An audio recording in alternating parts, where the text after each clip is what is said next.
নমস্কার বন্ধুরা, বঙ্গঘরে স্বাগত। তো আপনারা কেমন আছেন?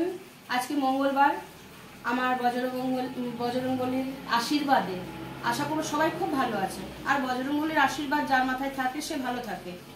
হ্যাঁ, ভালো মন্দ তো দুটো নিয়েই আমাদের চলতে হবে। সবসময় যে ভালো থাকবো সেটা ঠিক না, তাহলে তো বাবাকে ডাকবোই না। সবসময় ভালো থাকবো তো আমরা ঈশ্বরের স্মরণই করবো না।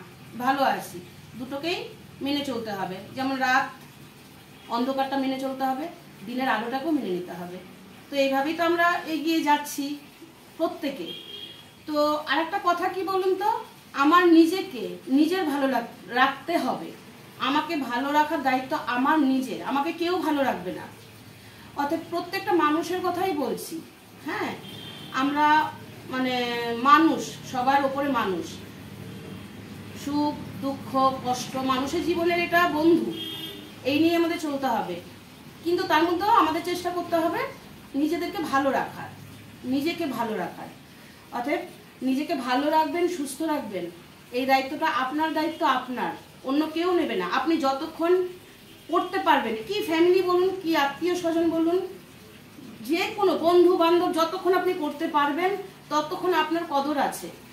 আপনি একটু বিছানায় শুয়ে পড়বেন, এটা আপনারা জানেন। তো পুরোনো কথাই বলছি আমি, 7টা দিন শুয়ে পড়ুন, দেখুন আপনার কদরটা। আপনাকে জিজ্ঞাসাও করবেন না কেমন আছো আজকে, হয়তো একদিন জিজ্ঞেস করবেন, দুধ বাবা এখনো শুয়ে আছে। এই হয়েছে মানুষ। মানুষের জন্য করুন, করতে পারবেন যতক্ষণ ততক্ষণই, আর না হলে আপনার কোনো দাম নেই। অতএব নিজেকে নিজের ভালো রাখতে লাগবে। তো আমার বজরংবলীর উপরে খুব বিশ্বাস, আমার বাবার আশীর্বাদে এখনো ভালো আছি, যতটা আছি সুস্থ আছি বাবার আশীর্বাদে। তো চলুন আজকে আমি কি রান্না করেছি দেখাচ্ছি। এই যে শিম দিয়ে ধনেপাতা দিয়ে ডাল করেছি, নিরামিষ আজকে। এখানে ফুলকপির তরকারি করেছি, নিরামিষ ফুলকপি। আর এখানে আছে ভেন্ডি ভাজা, শুধু ভেন্ডি, কালো জিরে ফোড়ন দিয়ে ভেন্ডি ভাজা করেছি। এখানে একটু স্যালাড কেটে ছাড়িয়ে রেখেছি খোসাটা শশার, এটা পরে কাটবো, কেটে খাবো। তো এখন আমি একটুখানি তো বলেছি আমাকে একটু আমার হাজব্যান্ডকে হেল্প করতে হয়।